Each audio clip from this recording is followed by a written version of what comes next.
Magandang gabi sa lahat. Ako pala si Michelle, tubong Baguio City. E-share ko lang ang nakakakilabot naming karanasan sa lugar ng Tagaytay. It was around 2015, di ko sure yung exact month. Niyaya kong mag-road trip ang mga pinsan ko, kasama ang boyfriend ko. Nung mga panahong yon, lagi kami nasa Tagaytay nagro-road trip, food trip or nagpapalamig lang. Sanay na kaming lumabas ng madaling araw para pumunta ng Tagaytay gamit ang kotse ng daddy ko. Little did we know na may something na kakaiba ang mararanasan namin nung madaling araw na yon. Around 2:30 AM natapos na kami tumambay sa view site. After kumain nagkayayaan pumunta ng People's Park. Hindi naman namin first time pumunta doon, pero first time namin pupuntahan yon ng madaling araw. Kahit na alam kong sarado pa yon, tinuloy ko pa rin mag-drive papunta doon. So, ang setup is ako ang nagdadrive, katabi ko ang boyfriend ko sa harap and tatlong pinsan ko sa likod. So, nasa daan na kami papunta ng People's Park, yung daan na papuntang Tagaytay Highlands, nagpapatugtog ng malakas na music. Nakababa mga bintana ng sasakyan habang kumakanta ng malakas at sinasabayan ang pinapatugtog na music. Yung isang pinsan ko pala di na kinaya at natulog na. Kaya apat na lang kaming nag-iingay sa sasakyan. Tapos laking gulat ko nang may nakita akong malaking aso na itim na nakaupo sa gitna ng daan. Upong tao yung pagkaupo ng aso. Kasing laki din ng tao yung aso pero aso talaga yon. Tinuro ko sa mga kasama ko at nakita din nila at nagulat. Pero tuloy pa rin ako nag-drive at binaliwala lang namin yung nakita namin. Maya-maya konti, yung pinsan kong isa na nakaupo sa may bintana, biglang sinabi, sara nyo na yung bintana. Iba na nararamdaman ko. Agad ko namang sinunod kasi parang iba na nga yung aura. Di rin ako nagdalawang isip na sundin siya, kasi laking probinsya siya, sanay sa mga kababalaghan.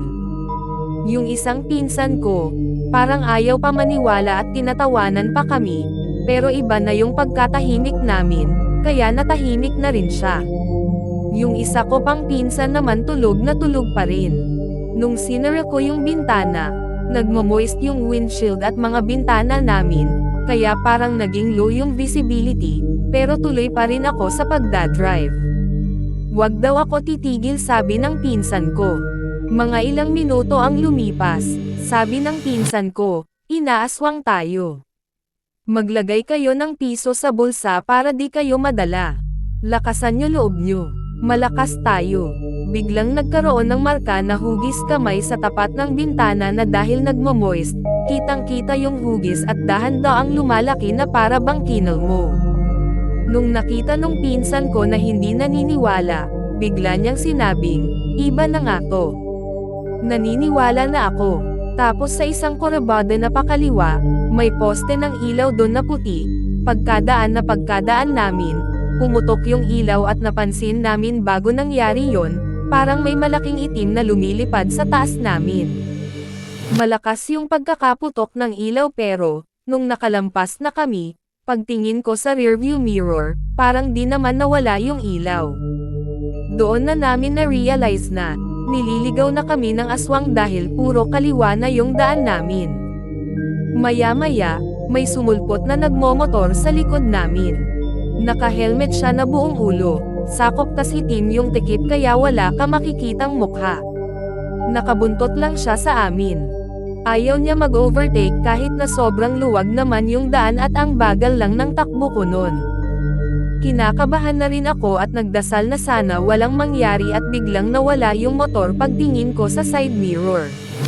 Nakarating na kami sa baba ng People's Park pero naaninag ko na may gate na nakaharang sa daan na pataas. Inisip na namin na bumalik na at agad-agad kong ni-U-turn yung sasakyan.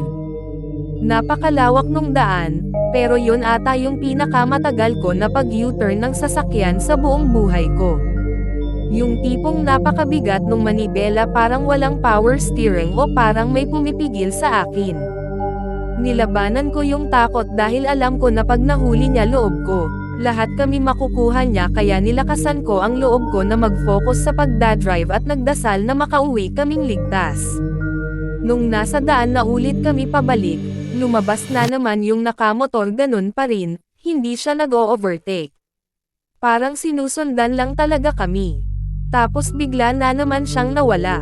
Ngayon, yung daan namin puro kaliwa pa rin, pero kahit nililigaw kami at patuloy na nagmamoist yung windshield kahit ilang punas namin tuloy pa rin ang pagbaba ng visibility ko sa daan kaya pinilit naming makabalik sa rotonda. Mga bandang 4:30 AM nakarating na kami sa rotonda sa may Tagaytay at nagpahinga sa may 7-Eleven. Laking pasasalamat naming lahat na ligtas kami at buhay. Yung isa kong pinsan, walang kamalay-malay kung ano nangyari dahil tulog na tulog siya. Pero paggising niya, pawis na pawis siya kahit sobrang lamig naman sa sasakyan. Sabi nung pinsan ko, balikan natin yung lugar na nakita natin yung aso. Nabulabog natin yun, humingi na lang tayo ng pasensya at magdasal. So mga 5:30 AM bumalik kami dun at nagdasal. At pagkatapos nun, may nakita kaming dalawang asong itim at puti na nasa gilid ng daan na parang galing sa isang maliit na lumang bahay doon. Simula noon, naging maingat na kami sa daan pero tuloy pa rin ang pagro-road trip namin at patuloy pa rin ang nararanasan naming mga kababalaghan. After 2 or 3 years, di ko maalala kung last year ba or this year lang, nabalitaan namin yung nangyari sa mga batang lumabas ng madaling araw.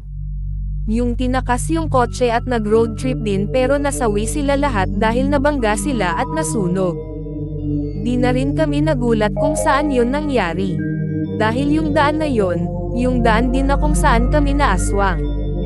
Marami rin daw nakakakita doon sa aso sa may daan at isa na rin ako sa nagsasabing totoo nga yun. Nakakalungkot lang at di sila nakaligtas. Kung alam lang siguro nila yung dapat gawin ay di sana nagyari yun. Swerte na lang kami nandun yung pinsan ko at alam niya yung dapat gawin pag may aswang. Kaya mag-ingat tayo sa daan lagi. Di natin alam kung ano bigla ang susulpot. At laging magdasal kahit saan man tayo pupunta.